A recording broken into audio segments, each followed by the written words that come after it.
This is Ryan Brown, first to pitch.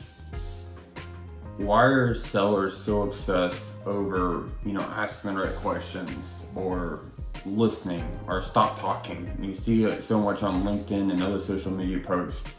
Let's talk about it. So the question becomes, why do salespeople always think listening is better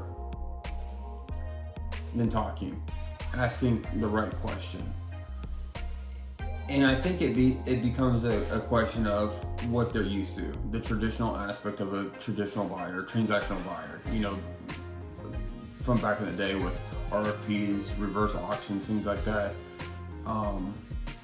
They were programmed to do that, to get information out of the buyers, because the buyers felt like they had to hold their cards close to them.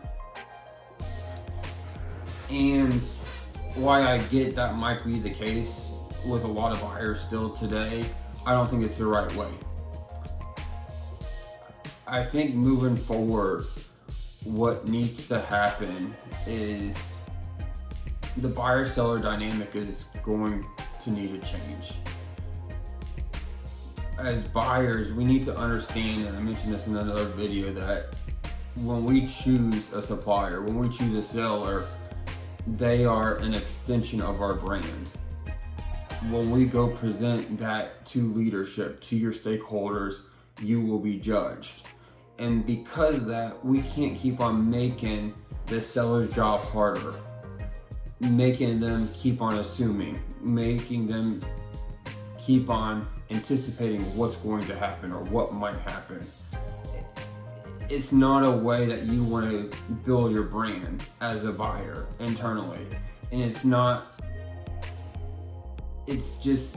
doesn't make sense. You are trying to create something. You're trying to provide value as a buyer to your company. In order to do that, you have to make that path easy for them, or as easy as possible. So that's why I keep on saying sellers, being quiet and listening. Yeah, listening is always important. It's just as important for a buyer to listen as it is for a seller. But being quiet and not, or just asking questions, or making these checklist statements that I see on, LinkedIn or on Twitter or whatever, it doesn't make sense. It's not productive. Having a conversation is what is productive.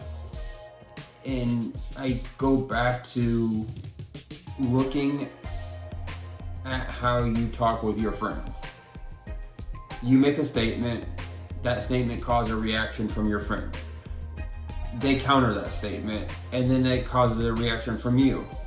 And through that kind of ping pong dialogue, back and forth, it creates the byproduct is a conversation. That's what needs to happen. It's as simple as that. So the question becomes is, how do we get there? So the best sellers are not the quietest sellers. The best sellers are not the sellers that ask the best questions. They're the ones that engage in a dialogue that's productive, that adds co-creation of what you're, as a buyer, trying to get to. And in order to do that, you as a buyer have to disclose information. You have to let them know what's going on to some degree. The line becomes what the line becomes, and what you're really trying to do is, as a seller, you need to inform the buyer what your bread and butter is. Because at the end of the day, your bread and butter, your total cost of ownership, when that comes together, that's going to be the best overall value. If a buyer goes down a path where he wants X, whatever it is, but maybe that seller cannot produce it efficiently, it gets more expensive, right? So that's where it becomes important for the collaboration between the collaboration between the two to happen, because yes, price matters, but total cost of ownership matters more. And to get there, to get that in the right balance, in the right order, there needs to be a point through the conversation, or multiple points. It needs to be part of the conversation where the seller discloses, hey, this is where I'm really good at. This is what I do really, really well. This is the path. If I'm going to help you, this is kind of where we need to be. And if it doesn't fit in there, then at that point, the buyer just needs to move on, right? It is what it is at that point. But if what this seller is describing is where the buyer needs to go, where the value is, then yes, then that's where things can start happening, and eventually money can start turning between the two companies. So it's not an interrogation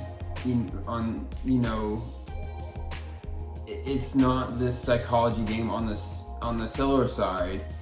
At the end of the day, it's two parties working together and building. And at the end of the day, the seller is helping building your brand as a buyer. They are an extension of who you are. You make the recommendation. You say, hey, I'm gonna work with supplier X, and you go through the whole deck, or however you present your spreadsheet or whatnot. When leadership sees you present that, you're basically advocating to possibly use one of 3 suppliers, 4 suppliers, how many ever you're proposing. But what you propose, it's gonna be how they define you. You propose something really cheap, down, and dirty, you're gonna look like a cheap guy. If you propose something that affects operations in a bad way, you're gonna look like a guy that doesn't think about operations and efficiency. So you need to take all that into consideration, and that's why I always say total cost of ownership is the customer, the consumer, and your brand. And then from there's a whole bunch of subcategories that divvied up, from there, or kind of like spider web out from there. But if you focus on those 3 questions, it helps you understand and focus what is valuable, what the conversation needs to be around.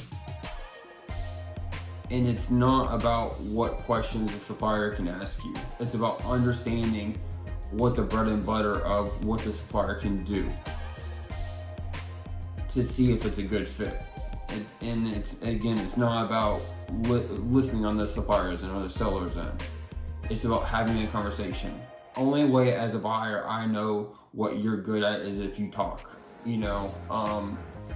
and likewise for you to talk in the right context, you have to engage in the buyer, and the buyer needs to disclose what they're looking for as well. It's a dialogue, it's communication back and forth, and I'm kind of being redundant right now. So anyway, I want to end it at that. I appreciate your time. Hope it helps. Hope it gives you another insight. This is Ryan Berman. Talk to you later.